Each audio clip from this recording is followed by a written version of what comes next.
नांदेडमध्ये प्रभू श्री रामनवमी निमित्तानं विश्व हिंदू परिषद आणि बजरंग दलतर्फे बाईक रॅलीचं आयोजन। पंचवटी हनुमान मंदिर येथे महाआरती करून रॅलीला सुरुवात। तर रॅलीमध्ये मोठ्या प्रमाणात महिलांचाही सहभाग। अहिल्यानगरमध्ये रामनवमीची मिरवणूक यंदा छत्रपती शिवाजी महाराज स्मारकापासून आशा टॉकीज चौक ते दिल्ली गेट मार्गावर अल्पसंख्याक बहुल भागात असलेल्या आशा टॉकीज चौकातून मिरवणूक न नेण्याच्या पोलिसांनी दिल्या होत्या सूचना। मात्र हिंदुत्ववादी संघटनांच्या आग्रहानंतर यंदा परवानगी। मायवड्यापासून ज्या मिरवणुका सुरू होतात, छत्रपती शिवाजी महाराजांचा पुतळा तिथनं मायवड्यापासून पंचवीर चावडी आणि तिथून आपण जर पाहिलं तर आशा टॉकीज चौक, कोतवाली पोलीस स्टेशन, माणिक चौक या मार्गाला काही लोक विरोध करतो। तब्बल 10 वर्ष अनेक लोकांनी, आमच्या हिंदू बांधवांनी अनेक वर्ष संघर्ष केला, तरी देखील परवानगी मिळाली नव्हती। आज कुठेतरी परवानगी शासनाला आम्ही कळवल्यानंतर मुख्यमंत्री महोदयांनी दखल घेतली, त्याच्यावरती लेखी सूचना देऊन आज कुठेतरी आपल्याला त्या बाबतीतला निर्णय झालेला पाहायला मिळाला आणि त्याच्यातनं आज प्रत्येक हिंदूच्या मनामध्ये कुठेतरी आनंदाची भावना निर्माण झाली पाहायला मिळते। बीडमध्ये श्रीराम नवमीचा उत्साह, तरुणांकडून भव्य बाईक रॅली, प्रभू रामाच्या नावाच्या जयघोषांनी परिसर दुमदुमला, तर भव्य मिरवणूक आणि शोभायात्रा काढून सामाजिक उपक्रमाचंही आयोजन। भंडाऱ्यात राम नवमी निमित्त बाळ गोपाळांची रॅली, रामायणातील विविध पात्रांच्या वेशभूषेत नटलेल्या लहान बालकांनी लक्ष वेधलं। हातात धनुष्यबाण घेतलेले प्रभू श्रीराम, कुणी माता सीता तर कुणी गदाधारी हनुमान बनून यात्रेत सहभागी। देशभरात रामनवमीचा उत्सव साजरा। पुण्यातल्या तुळशीबाग मंदिरात राम मंदिराला फुलांच्या आकर्षक सजावट। 265 वर्षांपासून राम जन्मोत्सव साजरा करण्याची परंपरा। रामनवमी निमित्त जेजुरीच्या खंडोबा मंदिरातील गाभाऱ्यात आकर्षक अशा फुलांची सजावट। मंदिरातील राम, लक्ष्मण, सीता आणि हनुमान यांच्या प्रतिमेलाही आकर्षक अशी सजावट। सकाळपासूनच दर्शनासाठी भक्तांची रांगी आली। शेगावच्या गजानन महाराज मंदिरातही राम जन्मोत्सवाचा उत्साह। शेकडो दिंड्यांसह 2 लाखांच्या वर भाविक शेगावात दाखल। मध्य प्रदेश, छत्तीसगड, गुजरात, कर्नाटकमधूनही भाविक शेगावात दाखल।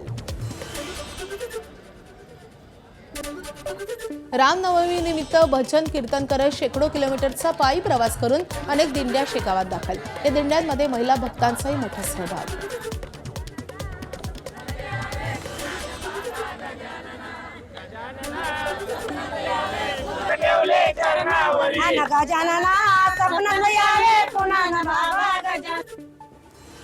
साईबाबांच्या शिर्डीत 115व्या रामनवमी उत्सवाचा उत्साह। 3 दिवस चालणाऱ्या उत्सवाचा आजचा मुख्य दिवस। पारंपरिक पद्धतीनं श्रीराम जन्माचा सोहळा साजरा केला जातोय। मंदिरही आज दर्शनासाठी रात्रभर सुरू राहणार।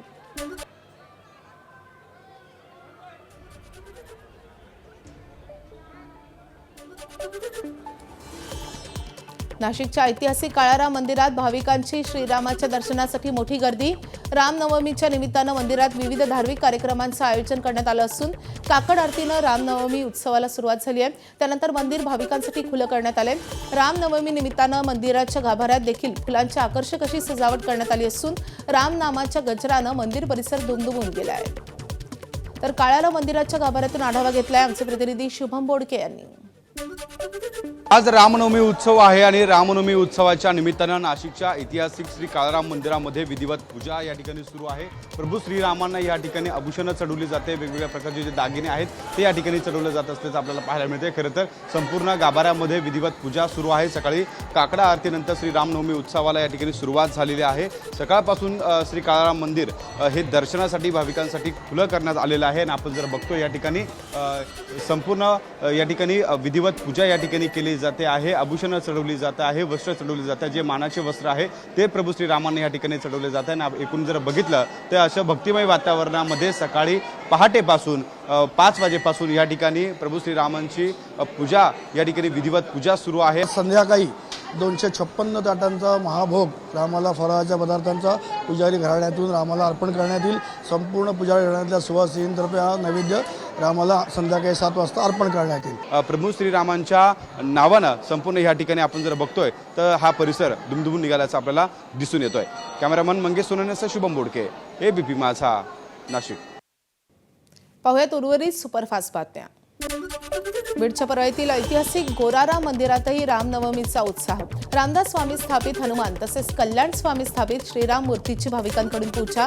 रामदास स्वामींनी रामदासी यांना रक्षणासाठी दिलेली तलवार आणि कुबडीसही भाविकांकडून दर्शन. सांगलीच्या कवठे महाकाळ तालुक्यातील आरेवाडीत बिरोबा देवाची यात्रा संपन्न. लाखो भाविकांच्या उपस्थितीत बिरोबाच्या नावानं चांग भला असा गजर करत भंडाऱ्याची उधळण. पहिल्या दिवशी गोड तर शेवटच्या दिवशी बिरोबाला मांसाहाराचा नैवेद्य देण्याची परंपरा. नागपूरच्या रामनगर परिसरातील राम मंदिरातही दर्शनासाठी सकाळपासूनच भाविकांची गर्दी. मंदिराला झेंडूसह वेगवेगळ्या आकर्षक फुलांची सजावट.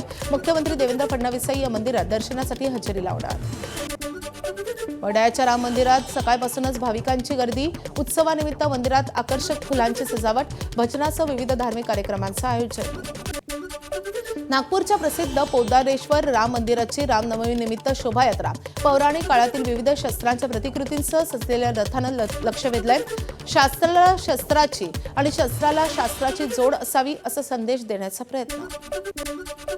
जळगावच्या एरंडोल तालुक्यातल्या उतरान गावात रामनवमीच्या निमित्त बैलगाडा शर्यतीचं आयोजन. राज्याच्या विविध जिल्ह्यातील 350हून अधिक बैलगाडा मालकांचा स्पर्धेत सहभाग. उत्तर महाराष्ट्रात पहिल्यांदाच एवढ्या मोठ्या संख्येनं बैलगाडा स्पर्धेत सहभागी होत आहेत. रामनवमीच्या निमित्त पुण्यातील वाहतुकीत मोठा बदल. पुण्यातील बाजीराव रोड आणि लष्कर परिसरातील रस्ते दुपारी 4 ते रात्री 10 वाजेपर्यंत बंद राहणार. पालखी आणि मिरवणुकीमुळे रस्ते बंद राहणार. कोलकात्यात रामनवमी निमित्त काढण्यात आली शोभायात्रा. भवानीपूर मतदारसंघाचे भाजपचे उमेदवार सुवेंदू अधिकारी यांनी काढली शोभायात्रा. एबीपी माझा, उघडा डोळे बघा नीट.